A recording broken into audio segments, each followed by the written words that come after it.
at Fats Cafe with the Coach's Corner with head coach Mark Vanderslice. Before we start talking about basketball, let's see how has your stay been so far with your family? Well, my wife and daughter moved into town about a month after I got the job. We were able to sell and then sell our place back home and close on a house here. So we're really fortunate to be in a position to where everything has moved so fast, so suddenly. The job came up quick, and we were able to get stationed quick in Aiken, which is what we were looking for. The Good. long drawn-out process is not exactly what we're looking for, so it worked out to our benefit. Good. That's good to hear. Now that you've finished the first semester here at USC Aiken, can you tell us about how it's been coaching at Division II school? Not much different than any other school. Principals are principals. Teaching is teaching. There are some different details that go along with the different types of levels. I coached at the Division III level for 2 years. I was at Division I for 8, and at the junior college level for 5. So Division II is the last remaining level that I wasn't able to have on my resume. USC Aiken is not really any different than any of the stops I've been at before. I was fortunate to come into a program that had 5 seniors, and it sounds like that the groundwork has already been laid with those guys. Their level of maturity is in place, and that's something that you don't necessarily get at the level that I was at before at Lewisburg. We were very talented. We had very good players, but just for the fact that we had a lot of freshmen and sophomores at the junior college level, there wasn't built-in leadership. There might be leaders, but they were leaders in the making. And when you're at a 4-year program such as USC Aiken, it was really nice to come in to a mature situation where guys helped me hit the ground running and were able to pick up on a lot of the X's and O's that we're trying to establish from day one. Good.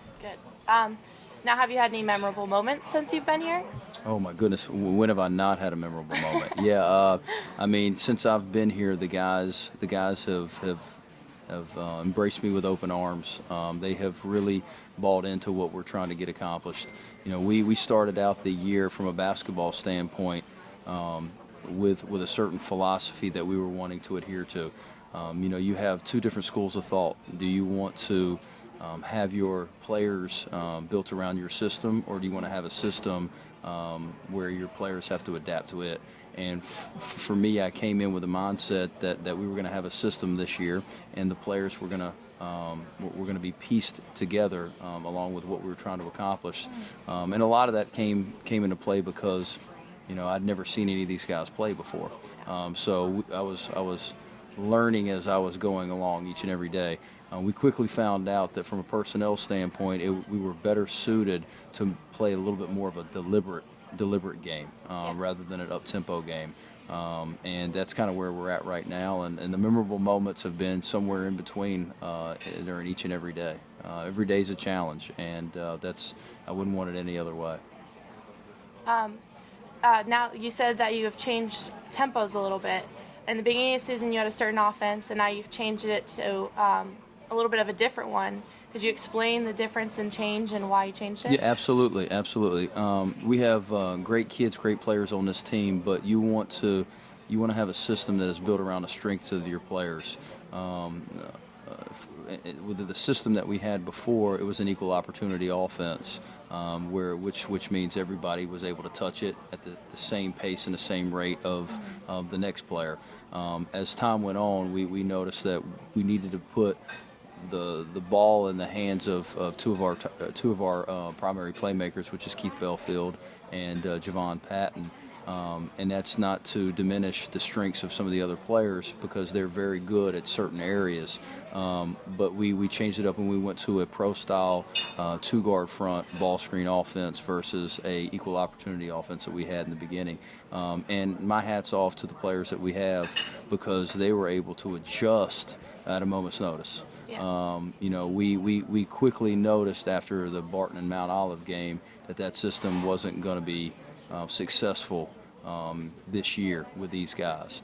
And we're going to find the system that we have, and we found it, and now we're just going to continue to keep grinding away and pushing defense, rebounding, and taking care of the ball. And that's something that we're going to continue to strive for each and every day. And so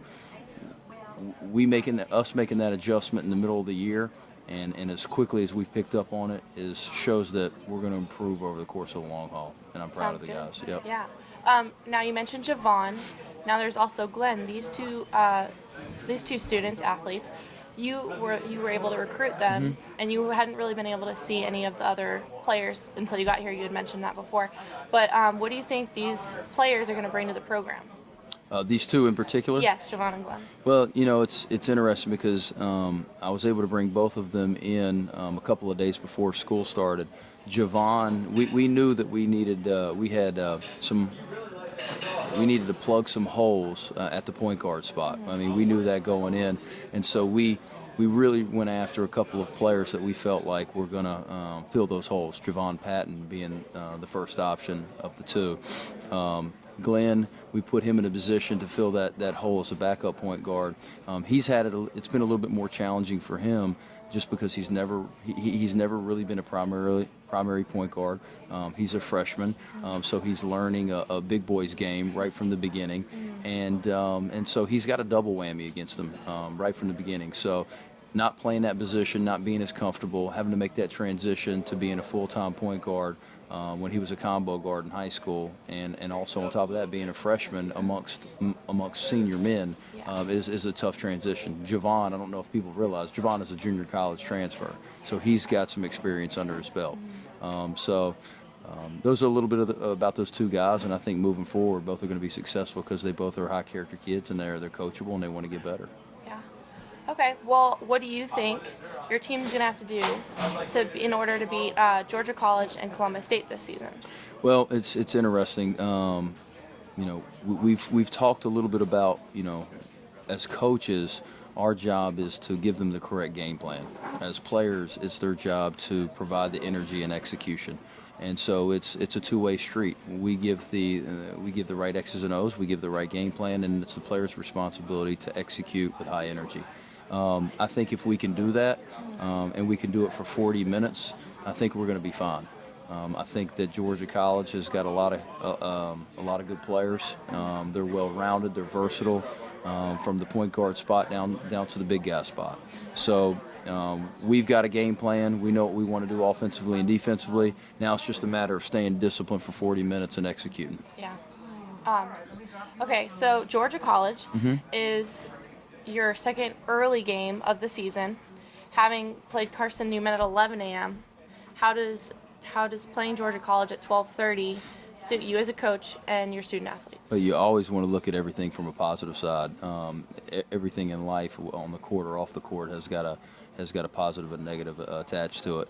Obviously, we can look at the negative side if you want to, but that's not what we're gonna lean on. The positives are when you play a team at 12:30. More than likely, especially on a Saturday afternoon, there's not going to be as much of a home court advantage for the home team. A lot of times people come out in the evening, and so we're going to look at this Saturday as an opportunity to see is it a neutral game. It's a neutral game for both of us. It might be at Georgia's home court, but for us, we're going to see that, hey, this is our first conference game. This is a clean slate. Now we're in a position where if you go back and look at the non-conference schedule of all of our teams in the Peach Belt, I think you would rank USC Aiken as one of the toughest non-conference schedules, and that's what we're looking to do. We played Mount Olive, which was 4th in the country at the time, King, which was 7th, Carson Newman, which was picked 2nd in their conference. So we've had some pretty formidable foes heading into this first conference game against Georgia College, and I think that if anybody's going to be prepared to play on the road against a good team, it's going to be us. Good. Go hard or go home, right? Yeah, I love it. All right. Now, you mentioned the King game. They were number 7, coming off a loss. During that game, Arbery put up an impressive amount of numbers. Are you thinking he's going to get back to where he was years ago as the number 60 player in the country coming out of high school? Well, he could only go up compared to last year. He came from a situation where he was away from the game for 3 to 4 years. He had a semester last year, but he had to hit the ground running. So now this is his full, complete year heading into the season. So we see Aubrey as in a situation where he's going to do nothing but get better. Every single day in practice, he brings it. His habits have created are positive ones, and as you can see over the course of the season so far, my philosophy on his potential is come to fruition, because each and every day he's putting up better numbers, he's playing stronger, he's playing with more confidence, and that's only going to get better over the long haul. Yeah, confidence is key. Mm-hmm. In the second half of the King game, Andrew got extended playing time for the first time this season. He made 6 of 11 shots from the floor and ended up with 15 points. And is this what you expected of him when he gets on the floor? Well, he's got to take advantage of the opportunities when they've been given to him. Andrew hasn't been in a position to have many minutes given to him at this point, and finally he was able to get 11 minutes against King. He took advantage of those 11 minutes, and as coaches, we're always comparing and contrasting the body of work and the resume that the players display to us in practice and in the games. You build trust that way. I think with Andrew, he just built an extra layer of trust with us that, hey, when he comes in the game, he's going to provide a certain level of production, and that's what we saw against King. He came in and he was a threat from the three-point line, and he's got to continue to make sure the defense is a priority and combine that with his strengths as a shooter. And we'll see if this proves to be helpful for him getting on the court in the future.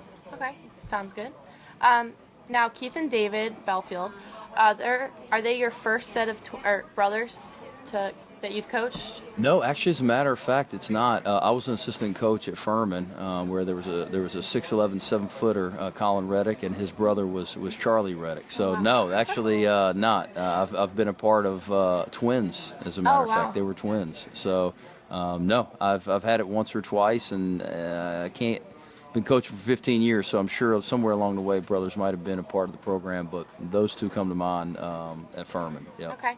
Now, do you think it's more difficult to coach brothers, or is it easier because they're family and they have like this connection? Or you know, it's interesting. I think it's a case-by-case basis. I mean, if you look at it from the outside looking in, you could probably see the challenges. I haven't really been a part of two brothers that are conflicting in attitudes. They usually come together with a certain bond. That's why they're there together. I mean, if they weren't, if they didn't get along, they probably wouldn't be at the same school. Yeah. So that in and of itself presents a positive, outlook for coaching staff to move forward. But no, I haven't had any problems at all with brothers on the team. And as a matter of fact, those guys are thick as thieves, man. Dave and Keith, they bounce ideas off of each other. They're great kids. They're good players. And shoot, I see nothing but the best for those guys in the future. Aww, that's good. Now you're in the midst of a 5-game road stretch that spans over a month from home games. How difficult is it to have your players ready for games like that? Mm-hmm. Well, number one is you want to prepare them for the type of games that they're going to see in the non-conference. And as again, what I was saying before, our non-conference schedule is probably one of the toughest in the Peach Belt. We had two away scrimmages against Wingate and Newberry in the preseason. We played on the road at a neutral court against Mount Olive, but it was a home court and a home tournament against Barton. And so we played against number 7 King. So you want to put these guys in a position to be prepared physically, mentally, and emotionally by having the battles against good teams on the road in the non-conference. We also know that from a mental standpoint, if you're a coach, you're telling your team that when you go on the road, you're 10 points down when the game starts. So right now against Georgia College, we're down 10-0. You have to battle the elements on the road. You have to battle the momentum that the fans create. You have to battle the travel time that it takes to go from USC Aiken to Georgia or wherever you're playing. You have to battle the uncomfortableness of playing on an away court. There's so many elements that are against you, and the best way to equate that is to challenge the guys that, hey, you're down 10-0 right from the beginning, and you've got an uphill battle. And so I think with 4 straight away games, I think if we can come in there and compete, I think we're going to come away with some pretty good victories. Good. Now, hopefully we get to talk a couple more times during the season. Absolutely. But if you could just give us a glimpse of what you expect is going to happen through our conference play. Well, I think that you're going to have a lot of parity. If you go and you look at the schedules for each of the teams, there's been an influx of games that shouldn't have been won and games that should have been won for each team. I think that the parity within the Peach Belt is going to be pretty close at this point, and I think that you're going to see a USC Aiken team that win, lose, or draw, they're going to give their best effort, and then when the game is over, each and every one of these players are going to be looking in the mirror and they're going to say, I did everything that I could to do whatever I could to make this happen. And I think with that mentality, we're going to just get nothing but better each and every game. Good. Coach, we appreciate you taking the time to come at Fats Cafe. For Coach Vanderslice and Ashley Diedrich, join us next time at the Fats Cafe in Coach's Corner.